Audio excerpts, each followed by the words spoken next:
This is the future.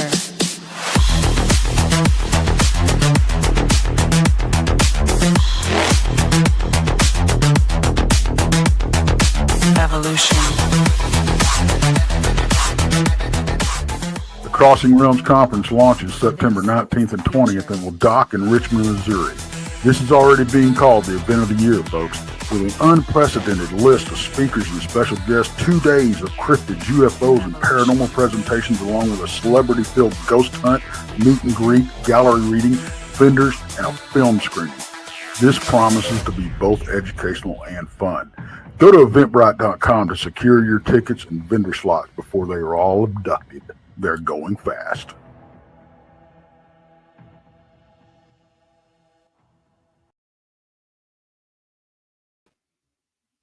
Hello, everybody. Hello, Monica. Hi, Rob. How are you? I'm wonderful. How are you? I'm pretty good. I slipped one in on you. I brought you right up with me. You sure did. Usually I'm in the background for a hot minute. Yeah, you have you back there for a hot minute. Well, I didn't want to waste any time because it's you and I flying tonight. Fun. You've got Krista at a haunted location. Ooh.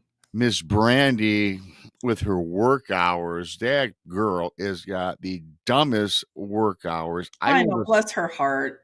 I know. So it's terrible, like the hours she keeps. I talked to her bright and early. She always hates missing this show because she really enjoys this show. And but hey, you gotta work, I get it. And then she was talking about her stretch of Missouri where she lives. I mean, that poor girl had the worst weather. She had like 30 tornadoes blow in and around her subdivision in her little area. And she lives like in the rural flatlands of Missouri, which is, Tornado Valley. I gathered she was rural because, every time it storms, poor lady. I mean, she's hunkering down every time it rains, it seems. Yeah. And she turned me on to this Ryan Hall, y'all, which is actually, it's a weather channel, a YouTuber, younger guy. He's a meteorologist studying. I think he already has his degree. He's got like 2.5 million subscribers. Wow. Yeah. And he's got a fantastic. So now she's got me hooked on that. I will like watch it just to watch it now. Well, I need to watch that. It's pretty cool. Yeah. Ryan Hall, y'all. It's it's the name of it. You wouldn't think it's a weather show, but it's, he does a great job. He's got all the, he also has like 3 or 4 storm trackers in the bottom corner that he has them come on in the various parts of the United States. Yeah. He's got all the cool radar up, all the cool screens, and he's a very engaging guy and talks about, and every time there's a warning goes off, he's got a siren goes off in the background. He goes right to that location. So he's got a great setup. It's really great for him. It's informative and entertaining all at the same time. I watch it just to be entertained sometimes. I'll watch a rerun. Yeah, he's really good. Living in Tornado Alley, I should probably have him on more often because spring is terrible. And I was looking at some other meteorologist forecast for the area, and it's above average, severe storm risk. We'll see. And I don't have a tornado shelter, which I'm going to be honest, scares the heck out of me. Yeah, you don't have a basement, your flat house? I'm up here in Beam House. Oh. So I'm going to be lifted off to Oz if a tornado gets near me. I'll make sure you have some ruby red slippers. If you don't have any, I'll send some. I'll ship some out to you. Please do. Yeah. That might come in handy. Yeah. Now in Michigan, we get the high gusting winds.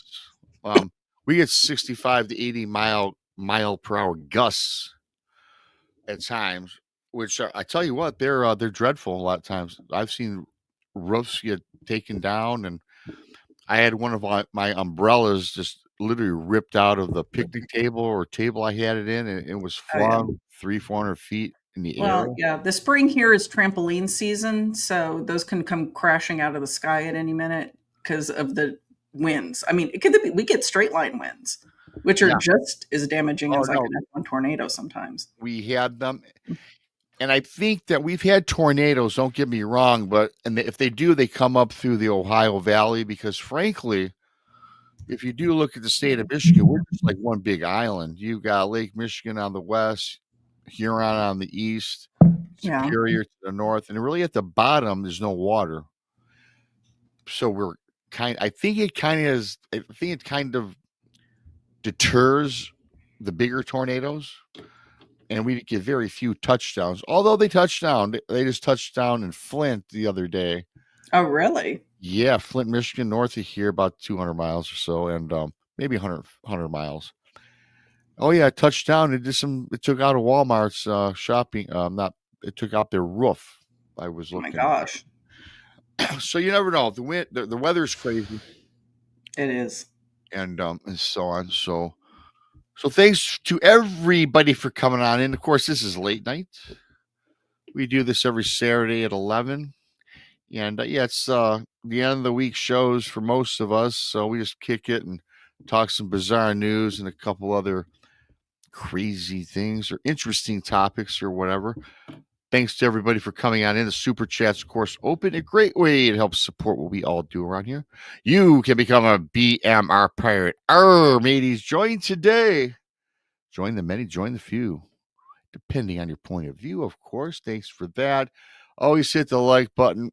Another thing, leave a comment at the end of the show or tomorrow or tonight. I know it's a little late for most of you, but that helps the algorithm. My books are found on Amazon. Just type Bigfoot Michiganrob in your Amazon browser. They'll both pull up. Thank you for that. Leave a review if you've bought it. I do appreciate all of that.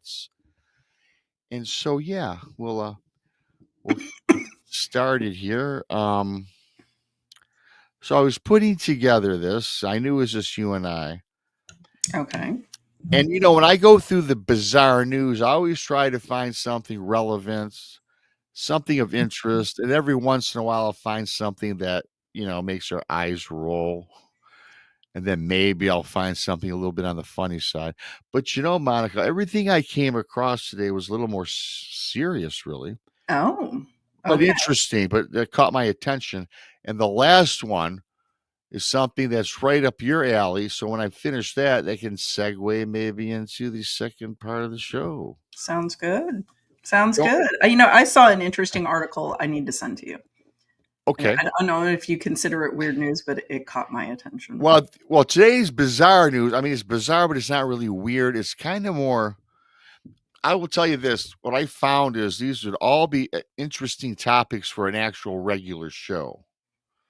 So you and I can do spitball them like we typically do. However long we spend on each one's totally what we're into. You know how it rolls. Let's go for it. I'm always happy to throw my opinion at people. Yes, you are. and if you are new here, yes, you do, Monica. I do value your opinion, of course. Why, thank you. If you're new, please subscribe to Bigfoot Michiganrob, Monica Rollins, our Paranormal World Texas Front Porch, the Blondes and the Booze Paranormal Podcast. Donny Cho says stuff, and Paranormal Paul, typically who we roll with, and of course is JT Josh Turner at PRT as well. So we'll get on with this, and we'll see how the dice rolls on these. Let's go. Let's do it, and let's do it. Let's do it, as they say. Hey, Jay-Z or whoever who said it. Let's do it. I know it's one of those guys. It's from the 80s. I'm old. My memory's horrible. That's a whole other bizarre news topic. Here we go.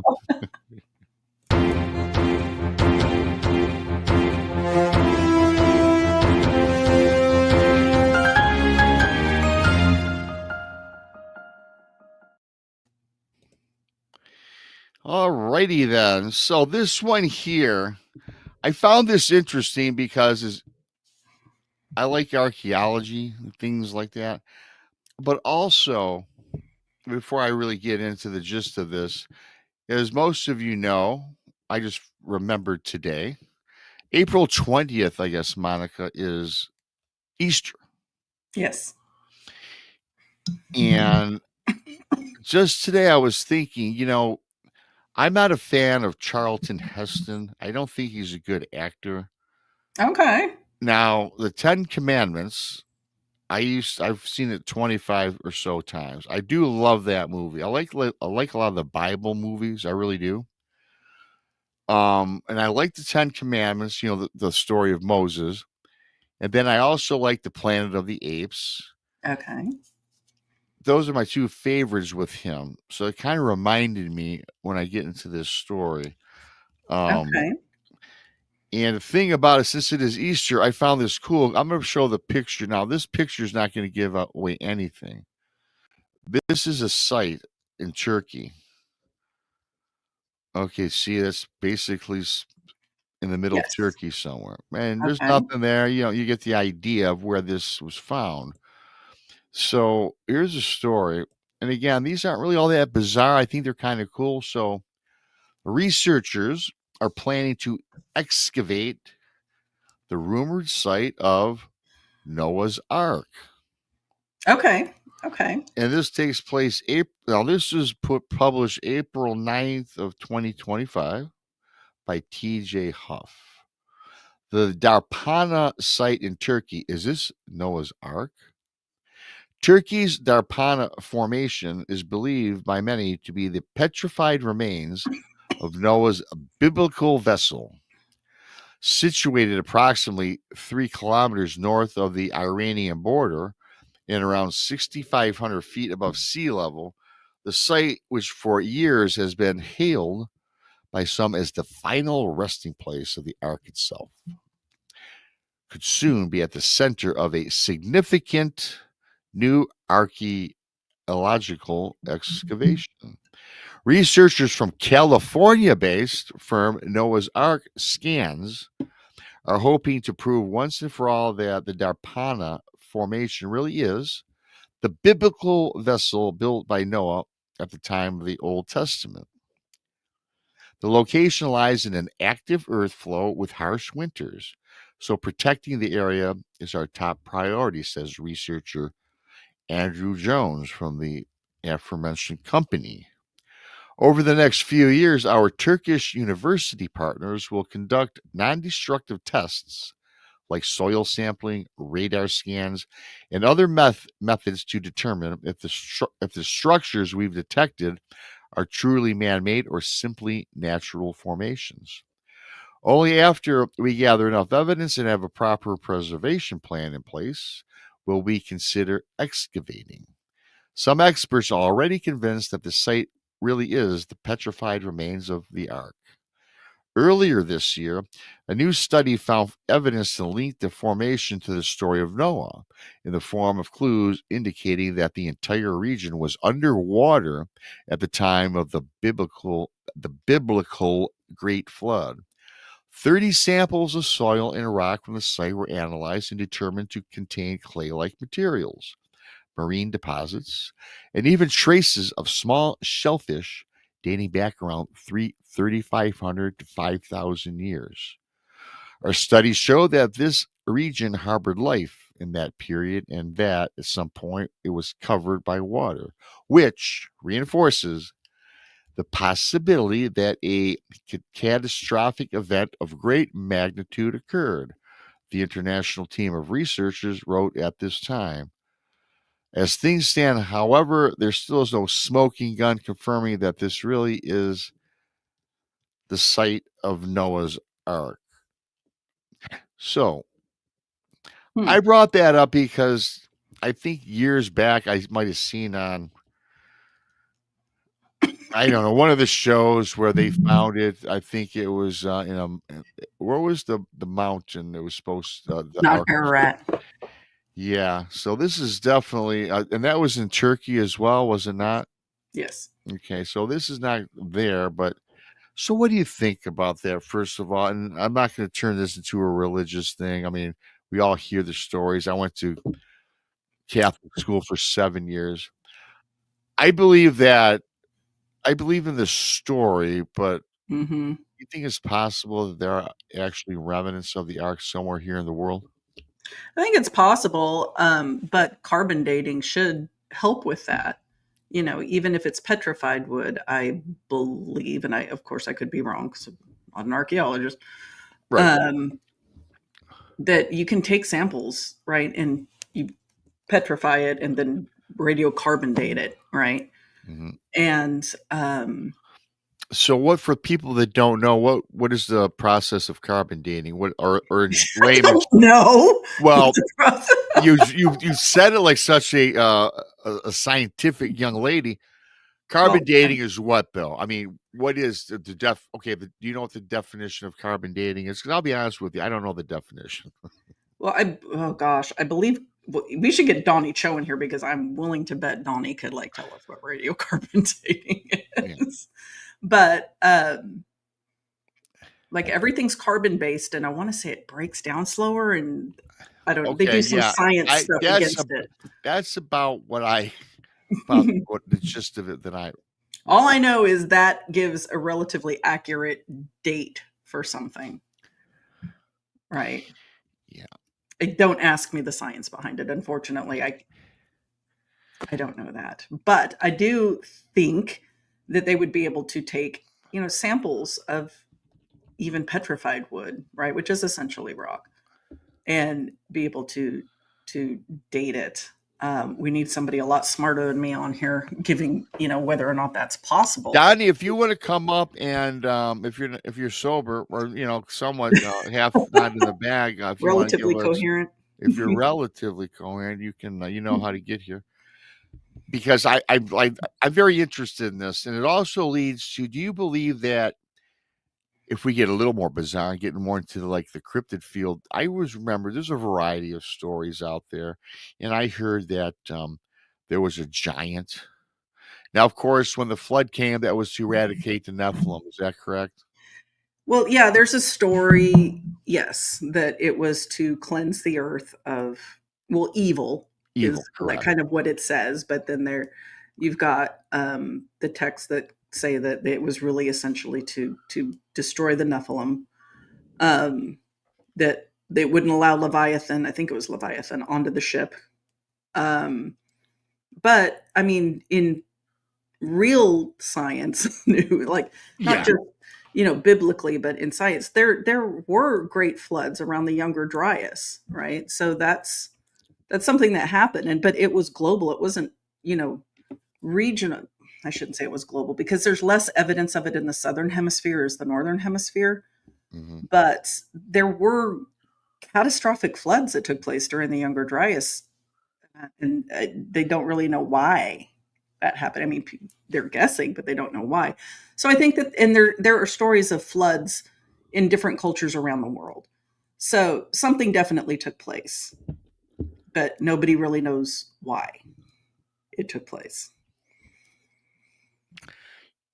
The one thing about Noah's Ark that I can't even get a grasp on is how that, they took all these animals, male and a female, insects, birds, mm-hmm.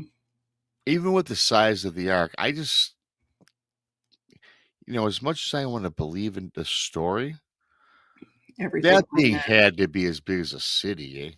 Oh my gosh, right? But I mean, yeah, all the species just regionally, not just globally, right? Because they weren't. Yes.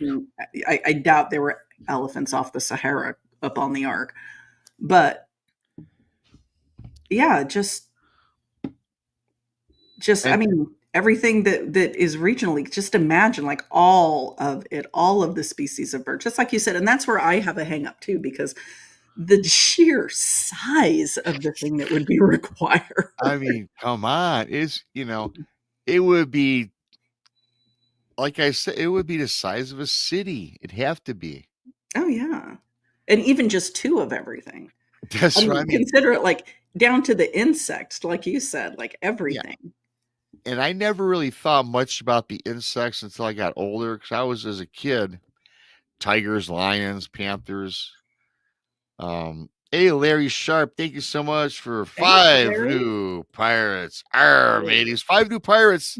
Thanks to Mr. Larry Sharp. Mateys, thank you. And congrats to Kelly Lewis. And Kelly Lewis, member for 11 months. Kelly, thank you for your for your time as a pirate. Arr. Kelly won't be walking the plank anytime soon. Thank you so much, Kelly and Larry. But yeah, I got to thinking about just the basic animals as a kid. And then you've got, here's another thing, sharks, fish. So Wow. did they have an aquarium in there as well? Well, no, I mean, the sea levels rose. I think that's just, there's no reason to well, I don't know. preserve those. Yeah, maybe. I guess you're probably right about that. I just threw that out there. I'm thinking, like a land, anything on the land. Yeah, I just thought all the animals of the world as I understood, but you are correct. I mean, they were in a body of the sea. The whole earth was covered in water. So maybe that was kind of dumb on my part. I don't know.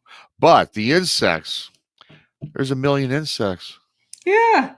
I mean, imagine all of it just in your yard. How can you keep and then expand that like hundreds of miles? How can you keep 2 grasshoppers on there in one area and not let them move around? That are getting eaten by the geckos? Yeah, another great And how are you point. feeding it? How are you feeding everything? How they feeding the tigers, the lions? Yeah, fishing.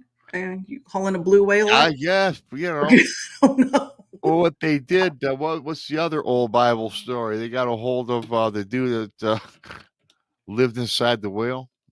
What's that? Jonah. Jonah. Yeah. Maybe that's what happened to the whale. It was used for food. Well, I mean, yeah. I don't know. The more you start just randomly talking about this, the more bizarre it does get. It really, I mean, and that's why I have a lot of issue with, stories from different publications. Because when you really start digging down on it, how is that even feasible? Yeah. How?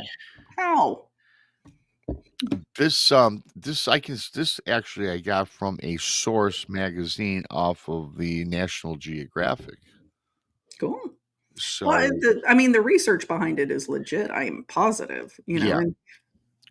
Whatever magic radiocarbon dating is, maybe they can. The magic of carbon dating. The magic of radiocarbon. I got to tell you another thing too, though. There's so many websites out there, and there's so many news publications. I often wonder how these journalists if they're probably not even journalists, bloggers, how they spin these things. They just spin a narrative just to get clicks. Sometimes I wonder. This I think is legitimate. Huh? It's just people like you and me writing articles. Except they don't have a YouTube channel. What they have is a website, and they just do the same thing, but in written form. I don't know. I'm not suggesting this is where these come from, because where I get these from are kind of, everybody knows, the names of them. National Geographic and a few other ones. Headline News, even. I mean, I go all over.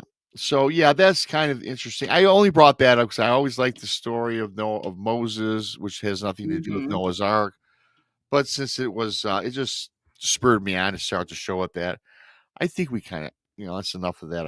I think that there would be I'd be very interested in seeing a documentary on this, because I will tell you this about this in conclusion. Anytime there is a documentary on the Noah's Ark or anything from biblical times, I watch. Oh yeah, there used to be a show on A&E, and I don't even know if A&E is still a channel, but it was called Mysteries of the Bible. And it would look into things like that, and I watched that religiously. But I watched that all the time. Yeah, I was just fascinated by everything, because they'd take a serious look at things that are considered mysterious that were written about in the Bible. Well, I was going to move off of that topic, but we have our in-house scientist. It's a resident know-it-all, Donny Cho. Donny Cho, give his 2 cents. Hey, Donny. Hi. Hello. Hi, Donny. Hi. So what were we talking about? I actually went upstairs and got me some pizza, which I'm going to eat with some chopsticks. So y'all can watch me do that. Eat that with chopsticks in front of me. You can do that, Donny. We didn't know. I asked Monica because I kind of put her on the spot a little bit because I had no idea what the definition was of carbon dating. Yeah, I don't know I mean, I have a very rudimentary idea of it, but not. It's like when you like do scientific measurements on some like organic stuff, and then you can figure out how old it is. That's my understanding of it, at least. Okay, well. Yeah, but I mean, can it be done on petrified wood? Because essentially it's because it's an organic material. Organic. Well, the thing where people get hung up on is a lot of random people think that you can carbon date rocks. That's where people get like duped. But yeah, petrified wood, you could totally carbon date that. That is carbon. That's like where coal comes from. So okay, well, yeah. Well, coal, yeah, that makes sense. But people think you can carbon date rocks, right? Because they say, "Oh, the pyramids, we can carbon date that." It's like you can't carbon date that. It's rocks. It's stone. You can't carbon date stone because it's not a carbon-based thing. It's silicon-based. But how do they date lifts? So let's say we have a plateau that has a lift in it, and they're dating it back to the Mesozoic. How are they know that rock is from the Mesozoic if it's above ground? It's a sedimentary layer. That's not carbon dating. It's based off the sedimentary. Well, sedimentary layer is underground. I'm talking about the range. What do you mean? A lift. So it's exposed to the elements. How do we date that? How do you know it's from the Mesozoic? Oh, no, we don't know. No, I'm with you on that. We don't know. But people think we know. I mean, I'm just throwing Mesozoic out there. Could be, whatever. Insert era here. But carbon dating is only good for like tens of thousands of years. If you're going into like millions, it's way past that point. Yeah, and it's because the carbon breaks down slow. It's something with the breakdown. Yeah, it's the way that carbon breaks down. Yeah. Donny, quick question for you while you were getting your pizza and chopsticks. Yeah. How big do you think I was speculating with Monica that Noah's Ark had to be as big as a metropolitan city with all the alleged animals that it stored or housed, transferred, whatever word you want to use. Actually, not nearly as big as people would think, because if you go off like the Mesoamerican version of the Great Flood story, their version states that same thing, right? The gods wipe out humanity because they've been doing a lot of bad stuff, and they allowed this one guy to make off with a boat. But in their version, which I think makes more sense personally, he makes off with two of every like animal with regards to like husbandry and agriculture. So like 2 of every chicken, 2 of every dairy cow, 2 of every pig, 2 of every animal that you would raise for like food. Not every wild animal, but every animal for agriculture. And along with that, in their version, he also made off with like their seeds, right? And the idea was that he would preserve the knowledge of like agriculture and animal husbandry, so that when he finally made it to Göbekli Tepe, because in the New Age circles, Noah was in actuality an Atlantean refugee who takes their Atlantean knowledge and sails the ark over to Turkey, where he establishes Göbekli Tepe, and that's where all those tribal peoples converge to get all that agricultural knowledge. And that's where Native Americans come from. That's where the Mayans come from. And that's where the Egyptians come from. Bam. And that's where the Chinese people get their stuff. Bam. I'm dropping bombs like it's Donkey Kong. Show in the house. Thanks, Donny. I like that. With that, I'm going to mute my mic, and I'm now going to eat some pizza with a chopstick. I need you to train me on chopstick use, because mine is rudimentary compared to yours. Every time I go to an Asian restaurant with my non-Asian friends and I see them order a fork, oh yeah, I judge them. Oh, I judge them hard. So I grew up, basically in San Francisco, right? Heavy Asian influence. Yeah. I just learned how to use chopsticks within the last decade. Now, is not San Francisco the home of the rice roni treat. Is it? Isn't that a chopstick? Actually, I think that sounds familiar. Rice-A-Roni, the San The San Francisco Francisco treat. treat, yeah. Yeah. Donnie, you'd be proud of me because my chopstick skills, anytime I go any place with Asian cuisine, which is frankly not often, I do utilize the chopsticks. I try. I make a valiant attempt. I make a valiant effort, much like you, Monica. I fail, So, but I do use them. I really okay. Let me ask you, Rob. What do you got against Asian cuisine now? I don't have many restaurants around me, and I don't want to I drive can't 45 imagine it's minutes. flourishing around him. Yeah, where I Well, live, Donnie, Michigan? we've got Lum's Chinese restaurant on the corner. Nothing Thai, nothing Asian. Are there any? I'm pretty sure there are plenty of Koreans around there. No, you wouldn't see one. We're kind of like cockroaches. We kind of show up in places. Dark places, yes. Oh. We're going to move on. Monica knows. Yeah, my father was stationed in Korea when he was in the No, military. actually, Donnie, where I live, very few, if any, and I'm being 100%. Where I live is Korean mostly barbecue. Yeah, I don't even have that. I've got mostly of different ethnicities is Caucasian, then it would be Mexican folks, and then black, and then no Orientals, none, No? zero, no Asian folks. That's it. That's the three Southeast or main. otherwise. Well, I will tell you this: the Arab Americans in Dearborn, because I'm in Dearborn Heights, 250,000 there, but they don't come into Dearborn There's Heights. no like Indians. No, that would be in Farmington Hills, Michigan, which is about 2 hour, an hour north Asian, of me. technically. Yes. Now, when I go there, though, I get fantastic Indian, hot, spicy food. I love it. Wasabi, man, wasabi. Well, we're gonna move on. Okay. Yeah, wasabi's Japanese, though. Yeah, I was just thinking. Yeah, I use that on everything, though. I don't know. I mean, wasabi. they have the green stuff, Yeah. I do not dilute it. I eat that straight. Yeah. Here's something, guys. That I'm gonna show you this picture. Yeah. Oh, Romulus and Remus. Yeah. Allegedly, they're fabricated dire wolf pups. Depends on who you ask. That's why we do Bizarre News. Let's do it. Let's do this. So, now we've all heard making news about the dire wolf. I think a lot of YouTubers and media people have talked this to death. I get it. I found this a little interesting, though. So I'm going to go through this. From dire wolves to the woolly mammoths, the idea of resurrecting extinct species has captured the public imagination.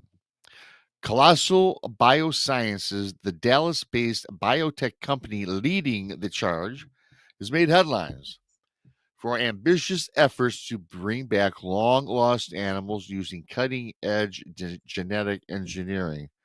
Now, briefly, Monica, as you know, and I couldn't find one, we always do a creepy AI. And I got to tell you, and I always see you cringe when we do those AI topics. This is a little cringe as I move forward on this. Okay. It recently announced the birth of pups with key traits of dire wolves, an iconic predator last seen roaming North America more than 10,000 years ago. This followed on the heels of an earlier project announcements focused on the woolly mammoth and the thylacine. We've heard of that. I did a show on the thylacine. That was bizarre. I can talk about that a little later. This all fuels a sense that de-extinction is not only possible, but imminent. But as the thank you, Monica. But as the science advances, a deeper question lingers. How close must the result be to count as a true return? If we can only recover fragments of an extinct creature's genome and must rebuild the rest with modern substitutes, is that really de-extinction? Or are we simply creating lookalikes? These animals are not coming back from the dead. They are being invented piece by piece from what the past left behind. Yes. In the end, it may not matter whether we call them mammoths or woolly elephants, dire wolves, or designer dogs. What matters is how we use the power, whether to heal broken ecosystems, to preserve the genetic legacy of vanishing species, or simply to prove that we can. But we should at least be honest. What we're witnessing isn't resurrection, it's reimagination.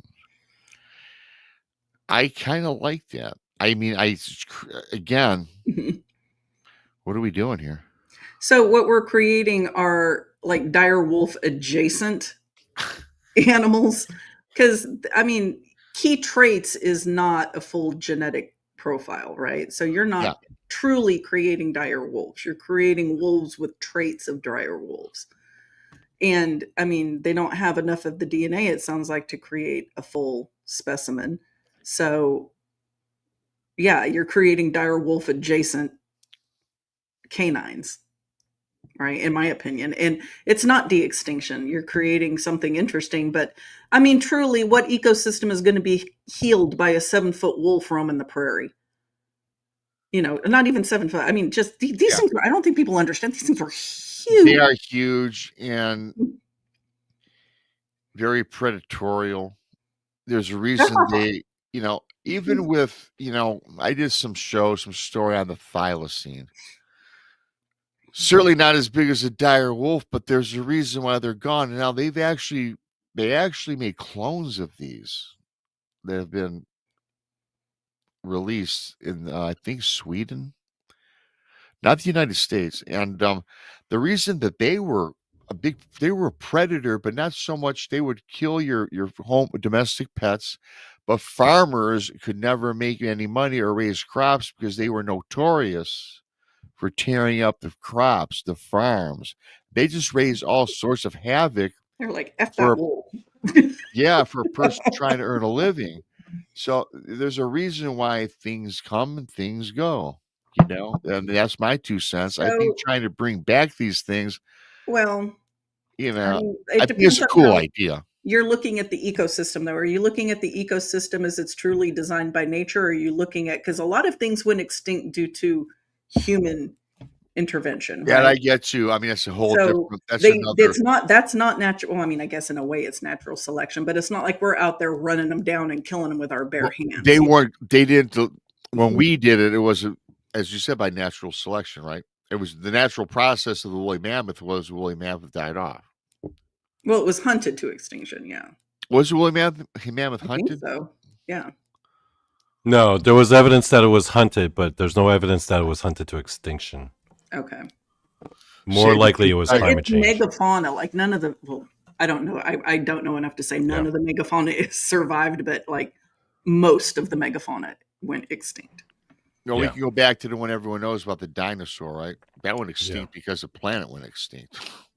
Well, the planet, hit the reset button for sure. We reset. We started over. Yeah, an asteroid hit the reset button, I think. Yeah.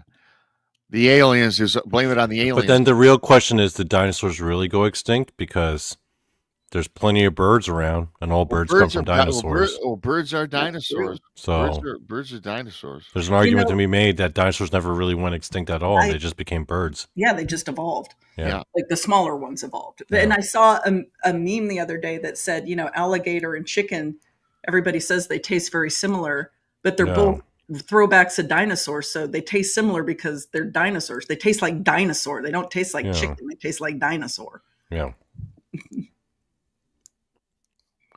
Yeah, I don't think they went extinct at all. I think they're still around. I think a lot of things that are proclaimed to be extinct are not. And of course, that's kind of cryptid zoology type stuff. But what I'm interested in is the megalodon. I'm fascinated with the sea. I love the sea, and the sea creeps me out more than our planet itself, because you just don't know. I mean, we got the wilderness, we got the woods, we've got North America, Alaska, there are billions of acres of woods that are uncharted that we haven't been into. I get all that. But the ocean just seems so infinite. We really don't know the depths. What's the deepest of Marianas Trench? 32,000 feet or however deep it is. But we don't know what's in the ocean. That's scary. And I love the ocean. And, when you talk about the megalodon, I think that I'd like to think that it still exists. But my thing is this. And don't get me wrong, I'm no scientist, no oceanographer, marine biologist, but the food source that thing would need today to survive could maybe extinct another one of our bigger fishes of the sea, like maybe the great white or the killer whale, for example, because I think he'd have to eat a ton of those in a day, right? I don't have the numbers on how many great whites we have or killer whales. Or for it to not be detected, it's going to be super deep. And I mean, it's going to eat whatever's down there, like the giant squid, right? Who knows how many of those are floating around down in the dark? But to kind of, against my little theory or hypothesis, it's like we just don't know what's down in the ocean. Yeah. We don't know what's down there. Like down deep, deep, deep. Yeah. I mean, the ocean is really as alien as outer space. Yeah, parts of it are, yeah. It's just as inhospitable. And there's some of these creatures that live with all this pressure. Yes, Mr. Don, what's your thoughts on the megalodon or anything? If you were paying attention, anything that I was paying attention, yeah. I'm sure you were. I just threw that out there, just checking you. So, what's your thoughts, though? I don't think it would take a lot for there to be a surviving population of megalodons to make it to this day. Right. Because if you think about their size and the caloric requirements to maintain a creature of that size, and then to maintain a breeding population of that size, I feel like we would have already known they were around if that had been the case. Well, do you think that potentially, like, it's been found, but it's being covered up? No, because I feel like that wouldn't be a thing they would cover up. Like, aliens is one thing, right? Bigfoot in the national forest is another thing. Do you think knowing a 60-foot long shark wouldn't freak out people? I don't think so. I think it would actually kind of be treated the same way with like giant squids. People would be fascinated. They would have film crews and scientists trying to capture footage. Discovery Channel, Shark Week would be out there. Right, Shark Week would be out there. I mean, it's. I would love for it to be a real thing, but I agree. I don't see how. I don't see it because. But I wish it. I mean, I wish it were. In the back of my mind, I hold out some hope, like that there's something somewhere that's hiding these things, but the likelihood of it is very slim. Now, were they the most hardcore things to ever swim the oceans? No. Joe Two Pops really says, just put in the chat, supposedly in the 1980s, he is not unsure, USN destroyer crew spotted possible megalodon near Australia. I might have heard something similar to that. In fact, I have heard of megalodon actually being off of the coast of Australia. Well, if it's going to be anywhere, it's there. With all the other murder things. Also, there's like here's the other thing about megalodon. We actually know very little about it. So all we really have is just teeth and like jawbones and bits of spine. That's it. Yeah. We actually don't know how big it really was. All we know is like, that famous picture of like the teeth and the jaws? Yeah. Yeah. That's it. That's all we got off of it. But who knows how long it actually was? Because we don't even know like its overall body proportions, shape, or anything. Well, you get the same thing like with Gigantopithecus, right? Because you've got like fragments of a jawbone. It's the same thing. Exactly the same thing. Yeah. You just got a couple of teeth and some jawbone. That's it. And it's not even the full jawbone. It's literally like chunks. because you got to imagine, sharks are all cartilage. That thing doesn't fossil up very easily. It sinks. Yeah. Too. Yeah. Just like Jaws sink right to the bottom of the ocean. Right. That's right. Chum it up. Chum it up. I do have a quick question, then we'll move on. But honestly, though, I know, Monica, we've kind of talked about this before on when we talked little AI stuff on this show. Do you really think it's wise, though, to just, I mean, okay, let's take medicine out of the picture, like taking, pigs and manufacturing valves for heart replacement. Just the idea of recreating like the thylacine or a dire wolf or anything. Do you think it's wise to do? Because quite frankly, as that article made mention, it's not, I guess it's real, but it's engineered. To me, it's just. But I mean, are they just doing it to prove they can do it? I mean, they're not looking to repopulate the prairie. Well, the thylacine they were. Okay. Yeah, from what I recall. But I mean, it just comes down to, why did it go extinct in the first place? Again, was it natural selection, or was it, hunting, or why? I mean, what purpose did it serve that is lacking currently in the ecological system for it to be valid to reintroduce it? Well, I tell you this, with me personally, if I was a scientist, I like this type of subject. I would be all for recreating anything just to do it. Whether that's immoral or not, I would be doing it. I'd be too curious. Yeah, I want to see. Yeah, I mean, to do it to study is one thing, but to reintroduce it to an ecological. I want to lay my eyes on an actual living woolly mammoth. That's what I want. Now that would be cool. I want to lay my eyes on one. Do they have the DNA strands to be able to successfully create an actual woolly mammoth, or are we going to get a woolly mammoth adjacent animal with key traits? Right, key traits doesn't make it the species. Right. And what if that dire wolf ends up being yet another version of the dreaded dog man? I mean, it just started walking on two legs. It just popped up and walked on over. I do think that the Shunkawarkan, which is like a legendary, like with the Plains people, like animal, I think that was a dire wolf, or a throwback to a dire wolf.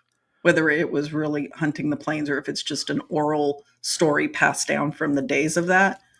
But I do think that the Shunkawarkan is a dire wolf. Now, before I give my opinion on dire wolves, can I just do a quick plug for my show, Rob? Of course. Real quick. Well, Donny, you don't even have to ask that. Okay. Actually, the next episode I'm about to do, before the Saturday show, I'm actually planning on releasing a show in the middle of this coming week with my good dear friend Jason McLean, and this is here's the preview for the thumbnail of the actual show. Jason does dire wolves. There we go. This is going to be my episode. It's going to come out later this week. Let him know that I look forward to seeing him saddled up on the back of one of these dire wolf Jason animals. McLean Yes. does dire wolves. I think I'll have to tune in for that one. Yeah. Yeah. Because Jason can talk some dire wolves. He can talk just about anything. He can talk some dire wolves. Yes, you can, Donny. I like that. Clothing on. I mean, what Donny shows in the thumbnails, you never know. Yeah. Everybody, Donny shows says stuff. You got to check him out. It is alternative programming, to say the least. And I call it paranormal comedy. That's what my show is. Yeah, Donny. Paranormal cryptid comedy. It is a dry deadpan comedy. If you enjoy that. Yeah. And you can follow along and not take it too seriously. And don't be offended or anything else. It's just sheer fun. It's a lot of fun. I mean, can I ask you guys something? Both of you, you've both been on my show. Let me ask you guys. Yeah. As guests of Donny Show Says Stuff, in your opinion, what was the funniest moment for you appearing on Donny Show Says Stuff? Jeez. Well, I've been on a couple of Okay, times. so my funniest was our entire episode where I just leaned in to the, the hunting of Bigfoot. Oh, the Bigfoot Slayer Society. Yes. Oh Yeah. no, we're still going with that. No, Yeah. I've done more episodes since. Oh, I then. know you have, but Yeah. for me, the episode that I was on, where The Bigfoot Slayer Society. I didn't know you were going to throw that at me, and Yeah. Thank goodness I'm caught on fast. And Well, those Bigfoots, they got to go. They need to die, and we're about to make it happen, guys. They're crapping all over America, literally. Donny, I think. Yeah, no doubt, Monica. Donny, I don't think you and I have ever done a really funny one. We talked sports on one show. Then we talked. We've had some talks about Bigfoot's genitalia. Well, yeah, I didn't want to bring that one up tonight. Yes, we did. Now that was pretty fun. Some deep talk, actually. Story that I have. We got kind of serious about it. Yeah, Donny, remind me to tell you the story that I have about Bigfoot's genitalia. And it is a legitimate story from a legitimate witness. Well, okay. Well, you guys are officially invited to my next show this 1 week from today, Saturday, because I'm going to do my episode that I've been building up to this for quite a while. I've been doing a lot of research.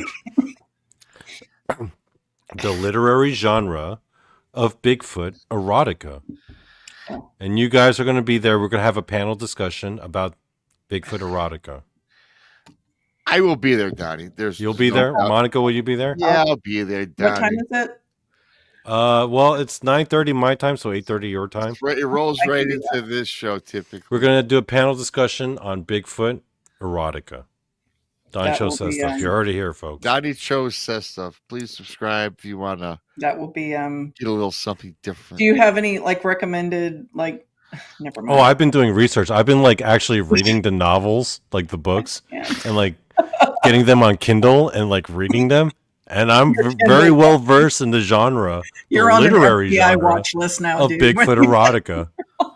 I'm so knowledgeable now, and I can't wait to share with you guys what I have learned. That'll be interesting. I can't wait to see your reactions. We're going to move on, although Joanne says she's getting a hot flash thinking about Bigfoot erotica. So tune in into the second Saturday from today. Bigfoot erotica. 1 week from today, guys. 1 week from today. No. Yeah. 8:30. What Eastern? 8:30 Central, 9:30 Eastern. 9:30 Eastern. So here's one. Donny Cho says stuff. Please subscribe, everybody. Get up to I think 400. You're at 298 or 398, Donny. What's up? What's your subscription? 398. 398. Yeah. 2 more to get to that magical 400. Yep. Do it tonight, folks. Give them a 400. And thank you, Rags to Stitches. That's the best compliment I've heard all night. Thanks, Rags. Thank you. We're going to move on to the... I try. I really do. Donny is Donny's a Harvard grad. It's nice to know that my work is appreciated, guys, You're hard work. I put a lot of effort into these creative endeavors. He does. Yeah. It's a fun show. Donny does a good job. Very smart guy, Donny's show.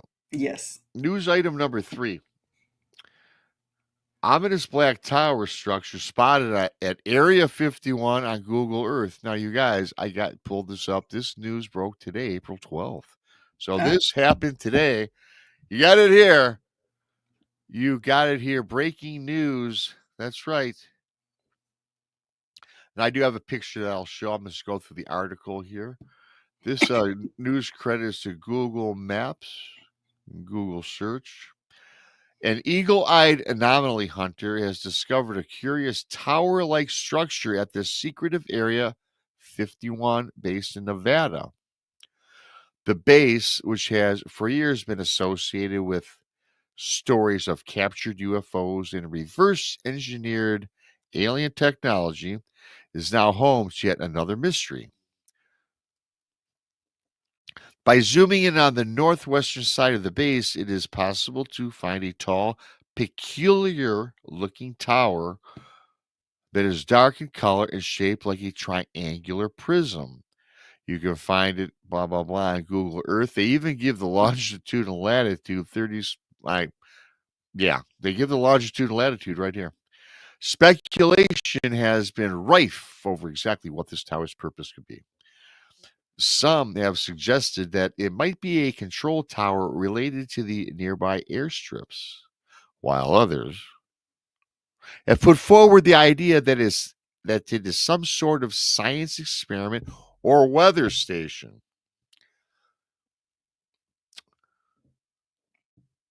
The And control tower makes sense.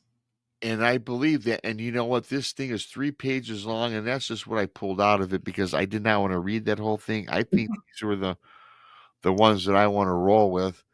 And Can I'm going to you show, pull and that up so we can see it? Because I'm very confused with I'm thinking by a tower by that. I'm going to pull it up right now, actually, the picture. Because I keep thinking an obelisk, but then they're saying maybe it's a flight tower. I'm But if it's just, going to pull up the picture. Oh, look at that dude who was out. Look at that guy that was over there too. Who's that character? It looks like the Iron Tower. Yeah. That looks like something from Mordor or the Game of Thrones. Yeah. You know? So wait, this tower is where? This is Area 51. Oh, really? This news broke just today. Well, that's not shady at all. I just happened to find this right before the show. I said, "Hey, breaking news, BMR." Yeah. There you have it. It just popped up overnight. They just had a random black tower show up. It just showed up, you guys, at the alien area. Area 51, you guys. Lake, come on. This is like a place for test flights. Like, come on, you guys. The place they're supposed to be decommissioning, and hey, well, suppose is the word that really carries no weight. The public onto it. They've got to move it to a more secure site that we haven't figured out about yet. Right. But in the end, what is that? What is that? It looks like the thing that the eye of Lawrence is like, was out. It does. 2001 ass obelisk is what it is. That thing 2001 is hell. Jack's good to see you, my friend. Hey, good to see y'all too, man. I thought howdy. I would jump in. Howdy. Yeah. Howdy. Yeah. So that was that one. That was breaking news. I tell you what, though, I got one last one, but this is more. I curtailed this on purpose because this is in Monica's wheelhouse. Oh. Because I figured it was just going to be me and Monica, so I could give her the floor for the rest of the evening. Oh, well. We're still going to do that, though. You were going to ambush me, is what I heard. No, Monica. Have I ever ambushed you on a show? Huh? I've never ambushed you on a show. Gosh, no, never would Rob do that. Never. Tex, why don't you tell the people about your day, because I have to get a drink of water and I'll be right back. Okay. I had a good day. I took my two daughters and we went. I don't get to spend time with both of them at the same time a lot, because one of them lives here and then one of them lives over in East Texas. But we went out to Dogman Ranch and put some rounds down, throwed some rounds down range, and just had a daddy-daughter day. It was kind of cool. Wait, you said you went to Dogman Ranch and threw rounds down? Mm-hmm. Yeah. Wait, you were. So did you hit Dogman? Did you get him? We bagged our daily limit of Dogman. Yeah. So you got some. The herd all stirred up. Yeah. Do we have an investigation pending? Was this just? I mean, Tex basically just said, "Oh, me and my daughters, we had a pleasant afternoon. We just went down and had a shootout with Dogman." And I'm like, "What?" Well, what happened, Tex? Did you get any? No, we just went out there and used Ulerson's shooting range and oh, okay. Yeah. You didn't go Dogman hunting as a family? No, I drove them around, showed them our campsite, and we did a little bit of fossil hunting, and because it's not really hunting down there though. Oh, did you? Hey, Tex, I'm sure. Did you show them? Did you show them where you saw the crawler? I did. Yeah. We went over to the pole barn and showed them that What they think? They want to go. They want to go. Oh, they want to do a hunt. I want to do an investigation. Yeah, they want to go out there and camp. So Cool. I'm like, cool. Yeah, we need to get there soon. It's warming up to where getting in the creek isn't going to result in hypothermic death. Is it? Or at least you'd welcome it in the heat of the summer. I'm still thinking me and Chris get our pod shriveled like we did last time. Hey, that was brave of you guys to jump in that. Hey, water. can I ask you guys, the three of you guys, a question? That's something that I've been thinking about, actually. Of course. In your personal opinions, what is your personal favorite UFO or alien-related documentary? I've been looking for one to watch. Undisclosed. Undisclosed? I never seen that. I'll have to check it out. What about you, Rob? What's your personal favorite? Undisclosed, so I'll have to check that one out. You got any favorite UFO documentaries that you're into?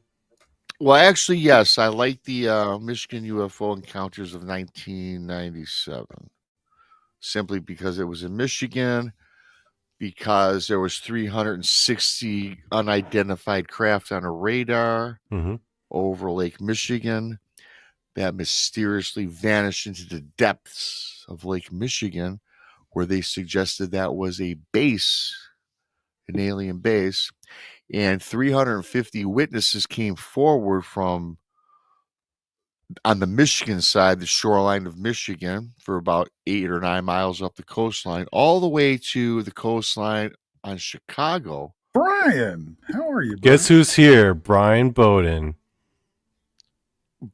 Sir Bryan in the we should send him a link. Let's get him up in here. You know, Sir Bryan Bowden in the house. I was on his show the other week. Go check out. It's actually very easy, everybody. Sir Bryan Bowden on YouTube. He's starting up his 9,492nd podcast. And it's fantastic. He's a lot of great guests. Very a variety of everything from cryptids to the paranormal. And for those of you who don't know, so Bryan Bowden also made an appearance on Donny Cho Says Stuff, where he and Monica got into an argument about Freddie Mercury. I don't know. Because Bryan Bowden thought Freddie Mercury sucks. And then Monica and I confronted him about that very controversial opinion. Bryan. We have a lot of fun. Good show. It was nice talking with him. It was my third most viewed show on my channel. Really? Yeah. Okay. 700. That's big leagues right there. Yeah. Nice. Yeah. Well, speaking of Monica, we're going to highlight Monica. Because I'm going to do this last piece of news. And it's one thing that me and Tex are really into. Donny, I'm sure you are. I never really talked to Donny about this. About fairies and the fae and stuff. So I found. I thought you was fixing to talk about Twin Peaks, but go ahead. Twin Peaks. That's a restaurant here in Michigan. I recommend here it. in Texas. Oh yeah, I've got thoughts on fairies. Yeah. Oh, good. Well, I got something pretty thoughts cool. on fairies. This is a little different too. Yeah. There's a little different spin on this. I always try to put a little spin on some of these, as y'all know. So here we go. Let me just pull it up. Okay, la. Here we go. But this is serious, though. To be totally honest, traditional fairies kidnap children and drink human blood. Mm. I love Monica. Huh? Okay. Not your typical Disney fair. I threw that in. Forget Tinkerbell. The fairies of folklore in centuries past were nothing like those in today's stories. When most people think about fairies, thanks, Maggie. When most people think about fairies, they perhaps picture the sparkling Tinkerbell from Peter Pan or the other heartwarming and cute fairies and fairy godmothers that populate many Disney movies and children's cartoons. But these creatures have much darker origins, Monica, and were once thought to be more like undead blood-sucking vampires. In the secret commonwealth of elves, Fauns and Fairies, 1682. So we're going way back. Right. Folklorist Robert Kirk argued the fairies are the dead or a middle nature betwixt man and angels. Betwixt. I'm not familiar. Is that what that is? Yeah. Thank you. This association is particularly prominent in Celtic lore. Writing in 1887, Lady Jane Wilde popularized the Irish belief that fairies are the fallen angels who were cast down by the Lord God, out of heaven for their sinful pride. And the devil gives to these knowledge and power and sends them on earth where they work much evil. At first sight, the current innocent idea of the fairyland seems as far away from the shadowy realms of the dead, and yet there are many resemblances between them. Despite their wands and glitter, fairies have a dark history and surprisingly gothic credentials. So why did we lose our fear of fairies, and how did they become associated into our childhood? With J.M. Barrie's Peter Pan, when it debuted in the early 1900s, it was widely believed in society at that time that fairies were inhabited as in a shadowy spirit world.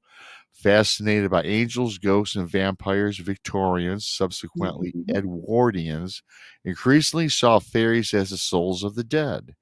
Rather than dispelling fairies, the First World War and the loss of many loved ones heightened a belief in airy spirits and occult methods of communicating with them. When the first baby laughed, its laugh broke into 1,000 pieces. That was the beginning of the fairies. Yeah, I've heard Monica talk about fairies and Tinkerbell and the Fae. Not quite. I don't think I've ever heard you talk about what I just dispelled, bequeathed upon you, Monica. What you have just laid at my doorstep. I did. I laid it out. I told you I had something good and juicy for you. Or is it something that you snuck into my house and laid in a bed like a changeling for me to like deal with? I did not sneak into your house. I only stalk you on Facebook. Snuck into my house. Yeah. There you go, Monica. Laid in your bed like a dead horse, a horse's head. Yes. Well, I mean, I'm trying to use fairy terminology by using change. Yes, well, I did like that. I like how witty Monica is. I really do. But so. So what's the question? Why did we lose our fear of fairy? Well, that'd be a way to where to start. Well, I think that anybody with the historical knowledge of it and grew up with legends of it didn't lose their fear of fairies. Yes. You know, and you should not lose your fear of fae because they're not. I hate to say that they're bad. They're not good or bad, but I mean, I would just say they're not. They don't have your best interest in heart, like traditionally. You know, you be wary, like with dealing with strangers, any stranger. But they're just there's so many and so many different kinds, and I think that we lost our fear because, for whatever reason, they were shown as being these cute little benevolent things through Disney, through literature, right? I couldn't tell you like why society made that shift. Well, Monica, can I put up a picture? And I think you'll recognize this picture right away. And I think this picture is a good reason why I think the fairies are in such of a cultural zeitgeist. You ready? You remember this? Yeah, I remember those. That was a big thing, and people believed them. People believed this stuff. This was 1920s. Yeah. So Arthur Conan Doyle, the guy who came up with Sherlock Holmes, is all about this. Yeah. People bought that hook, line, and sinker back. Yeah, people bought this stuff. Yeah, but they also bought like the pictures of the mediums with the ectoplasm coming out of them. Oh yeah. You know? Donny, really quick, that is so cool that you just put that up because I found that today. Yeah. And And I'm like, really? And That's a very People famous- were convinced. Yeah. They were like, yeah, because this is pre-Photoshop. Yeah, this is Yeah. Victorian. Yeah. I want to say late Victorian. People Yeah. were convinced. And this is totally false. Yeah. Oh, you think? Well, I'm just saying. I mean, somebody They're said, like "Wow, paper great cutouts," because I the mean- girls admitted to the hoax eventually. Yeah, Yeah, I read they did. that today. I first was interested. I said, "Man, this is not real." I'm reading on it. Yeah, we're not going to use this one tonight. It's so funny. Donny had that right in his archives. No, I'm good at whipping this up real quick. Yeah, you are pretty When good with people talk that. about fairy sighting, or I have it on film or something. That's the first thing that pops in my mind are those images. But look, and again, as little kids, we all think, maybe not us. Well, perhaps us. We, Tinkerbell and all that. Hey, no big deal. But just like anything else, Monica, fairies, the fae, they're the fairiest, and there's some that are probably would like to help you. Okay, they're not. I don't know, benevolence the right word, but Yeah, they're just kind of indifferent. And I think They're that mischievous. fear is not a good thing, but a healthy respect is. Maggie. Better than potatoes. I don't know. Oh my Who's gosh. here? Oh, Wow. man, we got Oh a my God. party. We got a big party starting Party here. here tonight, Rob. Yeah, let's look at this. Who is this? This is Ralph Simpson. Or wait a minute, no, Brent Thomas, excuse me. Someone gonna add him? Okay. I added him. This is Homer Simpson, not Ralph. Where the hell is he? That Oh, was, there was a fair likeness of his voice, sir. he is. Yeah. Thank you. I wish I could get paid. It's homeless Simpson. Sorry, I just thought I owed you an appearance, Rob. So I thought. Oh, you owe me nothing, Brent. You'll be on 2 weeks from Thursday. I stood you up like a bad prom date last week. Here, so. Yeah, you did, and so did Tex. Well, Tex had other business, and without having both of you, that was my highest viewed show in 3 months. Go figure. I think we just got fired, Brent. Yeah, that one hurt a little bit, Rob. Thanks. I just, Going. hey, I don't know if that's true, and I just rolled off my head. You know how I roll. I don't know. No, but no, I appreciate it, Brent. You'll be out in a couple weeks, and I get it. I get it. It was my fault for not following up. I'm good at following up. Ask Monica. You coming on? I call her at 8 a.m. You coming on, right? Yeah, you're I on stopped. that, right? It's just us. That's the text I got this morning. Yeah. It's just us. Oh, really? Yeah, now we got 5 of us. And my response was, Tex isn't coming on? Well, eventually, maybe. Yeah, I said he's moonlighting somewhere else tonight. I'm like a bad rash. I'll show up where you least expect it, Rob. Yeah, Brent's my podcast mistress, is what. Yeah. It's your dirty little secret. Yeah. Just a little. Hey, Brent, I don't know if you just caught my little read there. We're talking a little bit about fairies and the fae. Oh. Do you trust them, Brent? I don't know enough to know whether you. I mean, obviously, I know you shouldn't trust them. Apparently, the tales and the fables are pretty clear that they were bastards. But I've some people just are all about fairies, and they got their little fairy gardens and their little wind chimes and their stained glass things, and they're having a fairy party. I got a whole thing about that. So here's the thing: I do think, and this is a hand to God true story, and it's one I've told before. I think I've maybe seen fairies twice. No. And neither time did they look like little butterfly people or anything like that. But my experience was the first time I was with my ex-wife at the time back in Minnesota, and I used to work nights, and I got done. And I'd get done at late hours, but I couldn't go right to bed. I just worked in a factory, so I just would sit down, and I used to smoke cigarettes at the time. So my wife worked as a bookkeeper during the day and stuff. So she was long since in bed, and I was just sitting in front of my TV on the floor. I had a 19-inch TV on an entertainment center, and I'm leaning against the couch. I'm sitting on the floor, and I'm smoking a cigarette, and I'm sitting there smoking away, watching TV, and suddenly, like literally about a foot a foot and a half in front of my face comes this little orb of light. And it was this little golden ball of light, and it just kind of floated slowly in front of my eyes. Now, at the time, I had no concept. What the hell is this? It's like a little ball of light floating by. And I'm like, should I grab that? I think I could grab that. But then I thought, no, I should not grab that. I should not touch what I don't know. And so I let it float by, and then it just was gone. Now, that was about 94, 93, somewhere in there. And then it was a couple of years ago in this house in the north tip of Idaho. I had just woke up and I was staggering to make my coffee, because that's like my first thing I do. And I walk in the kitchen. It's kind of an L-shaped kitchen. So I walk into the kitchen, and around the cupboard comes the same looking golden ball of light about 12 inches off the ground. And I'm got my head down, and it goes right around the corner from the cupboard, goes right up to me, and goes around me, and then it's gone. And I'm like, was that ghost? Is that because some people describe the Fae as these little orbs of light? So I don't know what I saw for sure, but it could have been a Fae. Sure. Yeah. I think my go-to thought, if I saw that, would have been some sort of electrical discharge, and I would have been horrified. Okay, well, let me ask you guys this question then.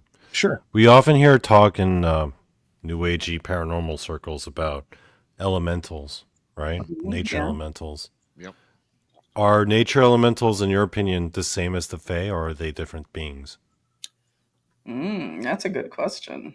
I think they might be of the same family, because I think it follows with a lot of times gnomes are very earth elemental kind of things, and are considered earth realm, and so are the Fae. And yeah, I guess as it follows, the elements as they are, earth, spirit, water, fire. Sure, why not?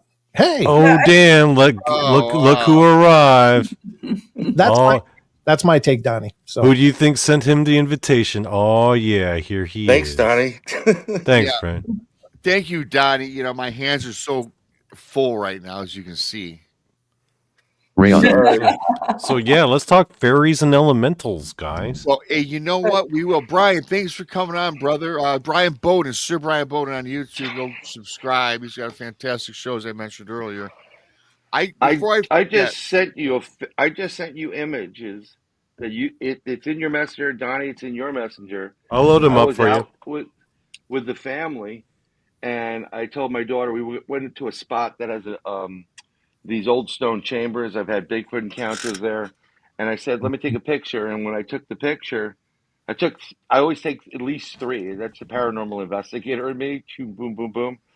And she has a fairy on her finger, and I just sent you those photos. Wow. Hey, you know what? Yeah, that'd be great, Donnie. Why don't you load those up for me? Because I have my phone handy. There it is. Well, okay, wow. Oh. Yep. That's pretty cool. That's a good cut. That was really, really cool, and it got a little bit cooler at the top of the mountain. There was something that was walking by, and I got to the point where I grabbed her, and I said, no, I was at the back, and I made sure everybody was in front of me, because something brushed by me that was invisible. So, wow. Yeah. Wow. But that was my first fairy encounter. Unless you want to call Greenwich Village, but that's a totally different type of fairy. It is. Yeah, I used to live near the Castro district in San Francisco. I encountered so many bears. There you go. Fairies and bears, yeah. I was inundated by grizzly bears. It was crazy, guys. I've been called a grizzly bear. Actually, you have. And that was the nicest thing you've probably ever been called. You're right. You're right. Hey, you know what? Go ahead. I'm sorry. No, no. Your show. Go ahead. Okay. Well. Thank you for that. Donnie, you mentioned something about the difference between elementals, the Fae and the fairies, if they're the same.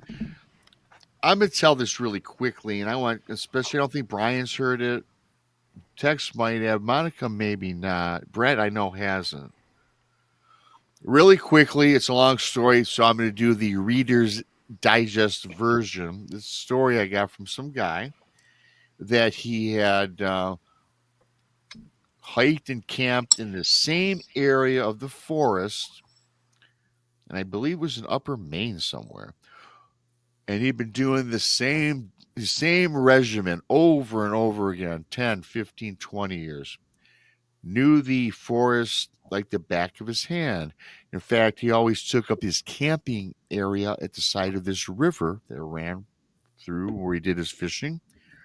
So one night, he got there late at night, and he fell asleep, woke up in the morning, got out of his tent, and he started hiking up the trail right before sunrise. And about a mile into his hike, he realized that he was lost. And he was following the edge of the river, which he typically does on his hike. Then all of a sudden, the river, he couldn't see or hear the river. Okay. And he thought it was odd because the river ran for several miles, and he always followed the river's path because that was the way he traveled. And then the formation, the look, the structure of the forest, the trees look different, the ground looked different. And he now can't put his finger on this. He's lost. He does not know where he's at. So he kind of panics a little bit, trying to figure this out. How can this be after 20 years? Same area. He found this stump, I guess, or something. He sat down and tried to collect his thoughts.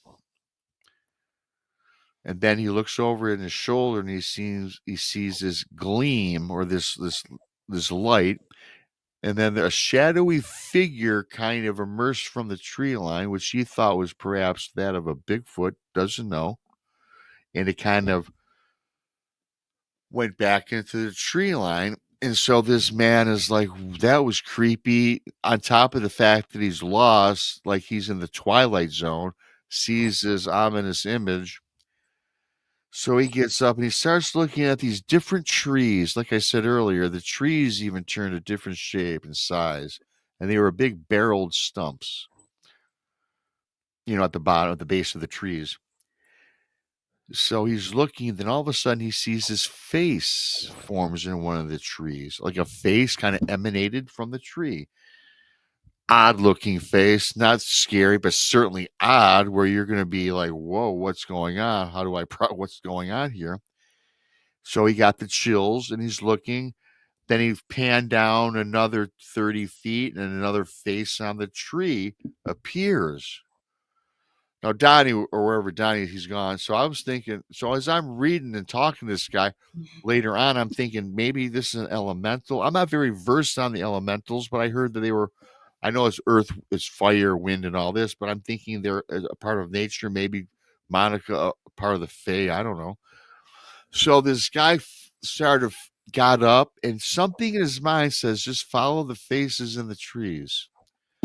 So again, he's in an unfamiliar area, and he's following these faces keep appearing in these trees. Robbie says, I must have traveled a half a mile, and something told me that they were leading him back to where he was, where he's supposed to be. This went on for maybe 30 minutes, he says. And then he hears water. He hears the running of the river. And now all of a sudden, these faces, they start to dissipate. And now the land, the lay of the land got more familiar. The trees turned into what the habitat that he was used to. And then before you know it, he says, Rob, the river's on the left, another couple miles up the road. He was led back to his camp. And that's the gist of the story. It was a great story. The guy gave me some other details, but I don't want to get into it for this. So my question to you guys is, did he fall in a portal and he was let out by the fairy, the fae, or whatever? These tree elementals. You guys ever hear such a thing? I don't know. There's so many here in the chat room that don't speak all at once. Monica. I'm going to go with Monica. I love Monica. I was forming an opinion. Thank you very much. Yes, well, I'll let you information, dude. chew on that a little bit, Tex. Monica, I'll give you a break. Tex, what's your opinion? Yeah, is that formed yet? Yeah, right. Well, we're going Brian It's Bowden. a little fluid, but hey, but no, I my question is, what did he get led into? Did he accidentally walk through like a fey gate, or is that a thing? Fey gate? Yeah, Um, fairy portals. They're portals. but did he accidentally go through something, or did they lead him through that in the first place, and then just, oh, we're going to let you go. We're just messing with you. But if he accidentally went into it, did they lead him out? I'm willing to bet he accidentally entered it, because I feel if they led him into it, it would have been for a purpose, and it wasn't to lead him back out immediately. Yeah, there's a lot of stories throughout history about fairies. The wisp, it's usually looks like a blue flame, Mhm. and the people follow it and they disappear. And where they go, no one knows. But rumor is that the fairies are not very nice if they're doing that. But something that I've heard of several times, when you do have a Bigfoot in the area, and I believe that they have the ability to transform from flesh and blood into interdimensional, creating portals to do so. There are plenty of researchers that I know of that have kind of started walking through the woods, and then everything got quiet and it seemed off. And then they kind of walked a little bit further and came out of something, and they could hear the noise of the forest. And that's usually associated with a portal. And Bigfoot can do that and has done that. So when they come and they go, um, sometimes they do leave a window open, and you may actually be walking through that window. Well, we had something happen to us, and we call it the cone of silence. But it's a phenomenon that we've ran into several times, and it tends to be only up in Brown Springs Cemetery. But you can be in the top of the cemetery and you hear the road noise, you hear the far off traffic from the highway. You hear cars going down the dirt road, but what's weird is if you're standing down in the bottom where you park and somebody's up top, you can't hear each other, and you're only like 100 yards away. And I was trying, when I was trying to communicate with somebody, it was Ranger and his son. I was whooping, I was hollering. I'm not a quiet person, folks, and but they could not hear me. We didn't hear each other until we got line of sight on each other. So I don't know what that's all about. But that's a strange phenomenon. Like, the whole getting, when he said walking through the woods and it got quiet, and that kind of reminded me of that. Is this on a mountain that you're talking about, Tex? It's on a hill. It's a hill, but yeah. Is there any running water that goes through it that you're aware of? There's a freshwater spring that flows directly underneath the graveyard. Do you also Directly have underneath the hill. you have a lot of quartz up there? Oh yeah. Okay. Well, you're kind of you're these are the ingredients of anomalies that take place, electromagnetic anomalies. The quartz does act as a transmitter and receiver, and the water also is an energy source, and then you create your own little energetic environment. Um, these are the strange areas that in the woods. Yeah. So you have to be very, very aware of what's around you, like minerals and what's going on, because they can have an effect on what's going on with you. Not just like, because it's a cemetery. Yeah. It's really a strange phenomenon. But and I don't want to capitalize talking about Brown Springs. Rob will get mad at me. He's already Yeah, fired you me pretty from one much show. you're pretty much banned from Brown Springs content. But tonight's fine. Brent, what's your take? You're sitting over there. I know there's a packed house in here. Any thoughts on that story, what Brian said, or anything? You're in. I, I know you are very versed in the area of elementals. I don't know if I'm versed in anything, Rob, but I'll tell you, a lot of these stories have a very similar thread. I've read Yeah. many of them where people are walking on paths that they're very familiar with, and suddenly, boom, everything changed. They're in an area they don't recognize, and this can be a path they've walked every day, throughout a large period of their life, and suddenly it just changed. And I think the portal idea is absolutely right. I think, I mean, nobody can know, but yeah, I agree with what everybody's been saying. I think you guys are right on. A lot of times those stories are very short, and that people just, where the hell are they? And they do the one instinctual thing that they can think of, and that is to walk backwards, and then suddenly, boom, they're back where they should be, and it never happens again. But this person went deep, and it's one of those situations. I wonder if I was in that situation, would I just take a look? Because you got to know that, okay, this is all weird. This is weird. I'm somewhere else. But would you not be a little bit curious to go, what's going on here? Or would you be like, oh, hell no, and I'm going backwards? I don't know. I wonder about that. You know what? Really quickly on that story again, I edited a lot of that. I didn't want to spend 40 minutes telling it. It's the guy was saying that when these images were projected from the trees, it was like faces, really weird looking faces, almost human like faces. And he just got this feeling. Now he says, Rob, I wasn't spoken with. There was no telecommunications, but he had this gut feeling. His instincts told him that these aren't nefarious creatures or anomalies Right. coming out of trees. He felt that his way to get back to where he was, and again, 20 years in this area, never been lost, knows it like the back of his hand, right? Can get there with his eyes shut, I imagine. He thought he had that wherewithal to follow because that was going to be his way out. And then, sure enough, he made the right call, and I just thought it was fabulous or fascinating, anyways. If you don't mind, I just wondered, what are the nature spirits? Does anybody know? I can't remember. I always get them confused. Is it sylphs or dryads that were historically dealing with trees? Dryads.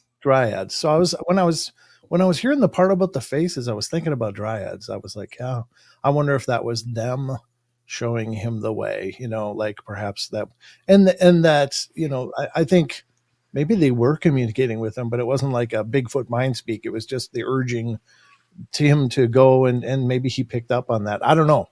That gut intuition could also be a form of communication. It might not be directly like words in your head, but it's the intuition or the feeling that you have that compels you to do things.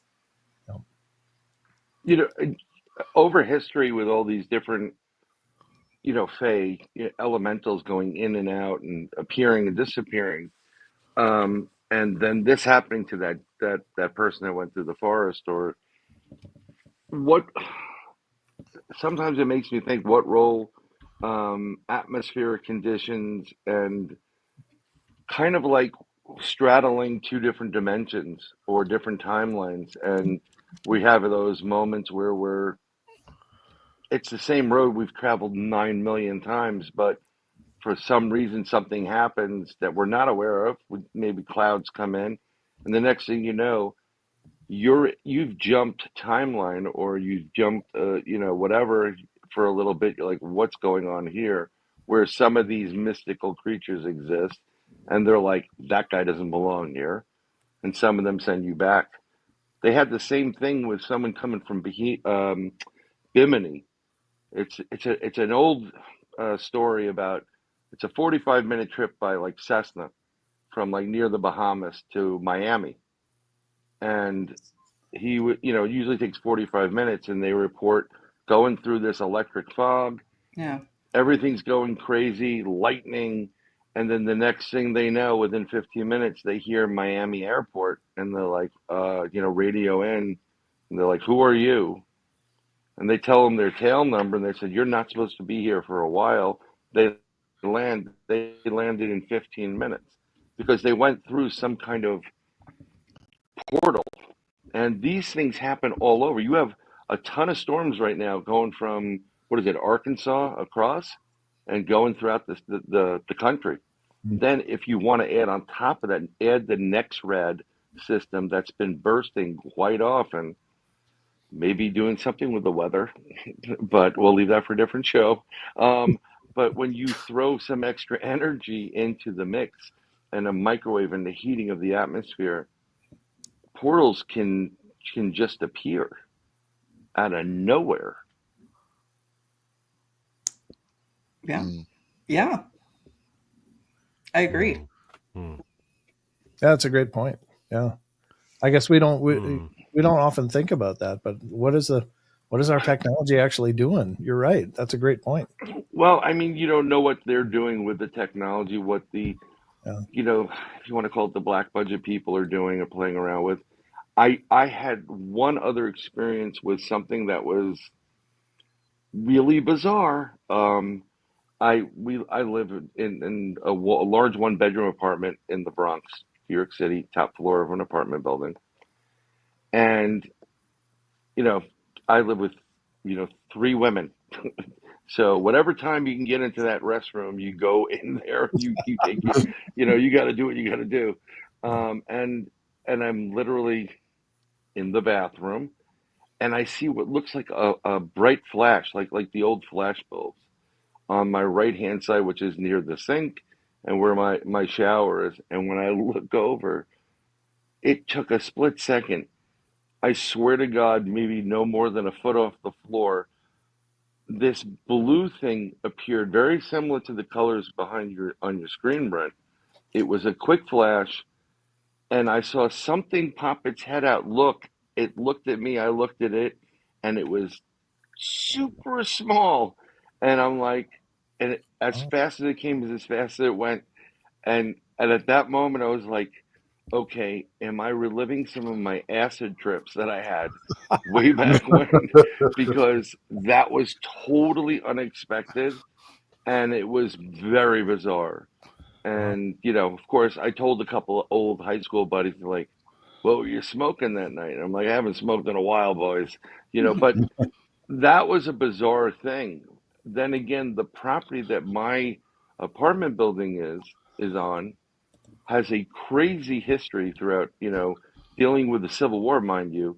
One of the vessels, the Merrimack, I think it is, or something like that, or the Monitor, was built down the hill from me in the Hudson River at Johnson Foundry, and then the building's haunted, and there's a whole. If you want to see ghosts, just come up to my old apartment. You'll see some stuff that'll. Well, I can speak on that a bit, because one of the things I learned was that one of the most messed up moments in the entire Civil War wasn't any of the stuff that happened in Gettysburg or in the South. It was when Abraham Lincoln himself ordered the U.S. Navy to bombard New York City to try to flush out, spies and conspirators and, people who are pro-South. It was the only ever time in American history that a U.S. president ever ordered a naval bombardment of a major U.S. city, was when Abraham Lincoln had them fire on New York City. People don't ever talk about that. I didn't even know about that. That's disturbing. It's like one of the craziest moments in American history that no one ever talks about. Oh, wow. Yeah, they didn't cover that in my school, but yeah, they missed that chapter. Yeah, because he's the one who emancipated the slaves, so of course he can't be the guy. Wow. That's pretty intense. But I mean, we have the whole area, like where I live. The building right next to us, our sister building, is the building that the son of Sam was looking at apartments in. Oh yeah. Yeah. Yeah. And my friend's mother was coming back, and I don't know if you guys ever been to the city, but sometimes you don't go through the front entrance, you go through this, like, side stuff. And she's coming through carrying groceries, and she sees the elevator door closing, and she's like, "Oh, can you hold it, please?" And she sees a hand come out holding it, and she gets in the elevator with the super who is showing an apartment to David Berkowitz. And they only found that out like a Oh, couple days wow. later. He got arrested. But and then on the other side of the where I live on the Hudson River, it's called Spite and Dive will Spit on the Devil. Um, one night, I've never seen so many police in the whole entire area there, and they found a naked woman posed with rose petals around her, apparently under the bridge. So, Hmm. there's certain areas that people are drawn to commit crimes and to do some strange things. So I'm assuming the Fae and all these other elementals are, they're not that far away from those areas as well. Well, energy attracts energy, right? Feeds itself. Yeah, good and bad. Yeah, yeah. Can I tell you guys my favorite explanation of what the Fae actually or elementals actually are? I heard it from Amy Allen of the Dead Files. Huh? According to her, she said that elementals are actually the exact same species, whatever species that is, of angels or demons, but they are of the neutral alignment. You know how angels are all pro God and they're all for good and the light, and then demons are the opposite of that. Well, elementals are whatever is neutrality, meaning that they're not concerned with the affairs of humanity because they're busy dealing with things like plants, forests, rocks, trees, right? They're not concerned with that. But then once humans get modernized enough where they're like bulldozing forests, that's when that's when they start getting involved, according to the lore. Now, here's the thing. I believe Amy Allen's account of that because I also understand that Amy Allen is a fan of like Korean dramas and K-pop, and she likes the Korean boys because I see her posting that stuff on Instagram, and I relate to that. So argue. Of So argue course, against me. Donny. Argue against me. So I'm sorry. Prove me wrong. Prove me I'm wrong. I'm a God-fearing man. Yeah. Do my praying every day. There are angels and demons and fallen angels. Mhm. And there are beings that have been on this earth well before everybody ever got here, even when it was void and black. Look Yeah. at the Archangel Michael prayer and read it and read the bottom. It's not just thrusting into hell, Satan, and all evil spirits that prowl the earth looking to ruin the soul of man. So they've been here a long time. I don't believe. I mean, I think it's a great talking point for Amy Allen, but I'm not buying it. And as far as K-pop is concerned, that's your gig, not mine. It's the best selling music in the world right now, folks. It Well, dominates. Oh god. Okay. All that Western music, you folks are into, like all that American crap. Yeah, K-pop wins. We sell more records. Sorry, guys, it's true. Yeah. We sell more records than you. well, my nephews I'm who sorry. are part Korean think K-pop sucks. So Yeah. so I'll go. I know ask them plenty of people again. who are not Korean at all who thinks it's the greatest thing in the world. So Oh, I'm sure. I think that if Brown Springs has to be banned, K-pop. Yeah. Yeah. well, that's why I bring up K-pop to paranormal folks all the time, because the exact same way skeptics look at paranormal folks, like all dismissive, is the exact same way y'all look at me every time I look at K-pop. My, how the tables have turned. And I am a goddamn genius for it. So behold my power. I'm waiting for your K-pop album to come out, Donny. I think you should put out a K-pop album. I think that we need to film him doing karaoke, and that's the K-pop album. I have been filmed, as a matter of fact. That film exists. I'm pretty sure Tex already has it. Yeah, but That I don't could be think an we're doing K-pop.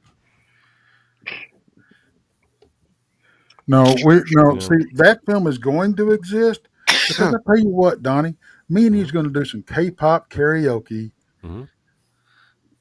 at the conference. I want to see Tex doing Gangnam Style. That's it. Right. I want to see that one. That would be awesome. Yeah, I think when Tex and Donnie do a K-pop duet that's when I'll be in the bathroom. Yeah. You know, relieving myself of the day's activities. Oh man, guys, we're gonna have so much fun this September. All of us are gonna be there. We're all gonna be drunk together. Could you imagine the insanity that's about to ensue? All 6 of us, folks, on the screen right now in September are all gonna be in the same place getting drunk together. It's gonna be madness, folks. Madness. It's gonna be a K-pop hysteria. No, it's not. We won't be asking for donations. We won't be asking for donations. We'll be asking for bail. Yeah. Can I please beg that someone does this live and streams it live? Oh, you know, not the pay-per-view before. I don't know the pay-per-view of the K-pop session. I don't think I want to put it on my channel because I don't want any YouTube repercussions. Now, Donny, on the other hand, doesn't care about his channel. That's why he says stuff. He does. You know, we're almost 2 hours. I tell you what, it started out with me and Monica because I thought it was just going to be me and Monica, and it turned into one hell of a cool little Contrary show. to what people think, I care very much about my channel. Yes. All of my cuss words are very yes, Donnie. Planned out. They're very planned. Well, Donnie does put thought into his show, and of course I do like Donnie's show. I'm certainly not knocking that because I love Donnie. I love his show.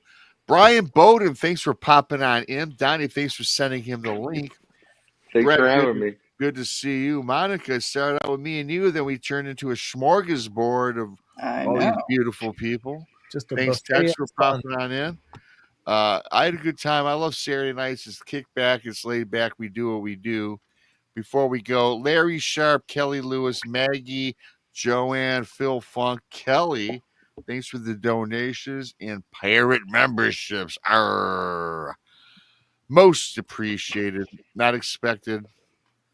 But again, I do appreciate each and every single one of you. Before you leave, hit the like button on your way out. Leave a comment. Subscribe to Sir Bryan Bowden on YouTube. Monica Rollins, Our Paranormal World, Texas Front Porch. Brent Thomas, Paranormal Portal. Donnie Cho says stuff. Can't say it enough. You should be over 400 by now, Donnie. You're at 398 coming out. No, actually, from last week to the previous week, I actually went down 2 subs, which I actually take pride in because I'm like, yes, I'm doing something right. Donnie's unique. Donnie's unique, and we all love Donnie around here. So I broke 59. I broke 5,900 in that. Congratulations! Oh wow, that's great. Congratulations to Tex. And with that being said, subscribe to the Blinds and the Booze as well. Krista's on a ghost hunt, and of course, the hardworking Brandi is working right now as we speak, and she was disappointed she couldn't make the show. So, hats off to Brandi for all of her hard work on her job. My job is over tonight, so I'm going to kick back and throw on the TV. I think I'm going to try to astral project tonight. Just kidding. I don't recommend it. Monica, I did kind of have an I've only ever astral projected twice, and they were both by accident. I did it once, and I tried to for 3 straight months. And the 4th time, I didn't try. And boy, I left the body. When I saw my body in the chair, I freaked out and said, "Never again, never again." I've talked to Sir Bryan about that. He can probably refine my abilities. I'll send you some tapes, and they work really well, actually. Please do. I'm interested. I will. With that being said, I just got to I got to look for the exit button. Great show. Thanks to everybody. Appreciate all you guys. Hit that like button. Subscribe if you're new. For Tex, Monica, Brent, Donny, and Mr. Sir Bryan. I'm just wasting time till I find and scroll down and find the damn button. It is in the same place every week, dude. Like, it is. Dude, it is. But I add so much crap in here. We're out.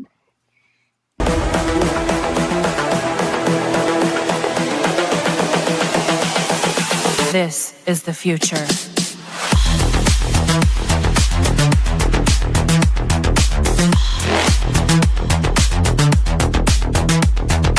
Evolution. The Crossing Realms Conference launches September 19th and 20th and will dock in Richmond, Missouri. This is already being called the event of the year, folks, with an unprecedented list of speakers and special guests, 2 days of cryptids, UFOs, and paranormal presentations, along with a celebrity-filled ghost hunt, meet and greet, gallery reading, vendors, and a film screening. This promises to be both educational and fun. Go to Eventbrite.com to secure your tickets and vendor slots before they are all abducted. They're going fast.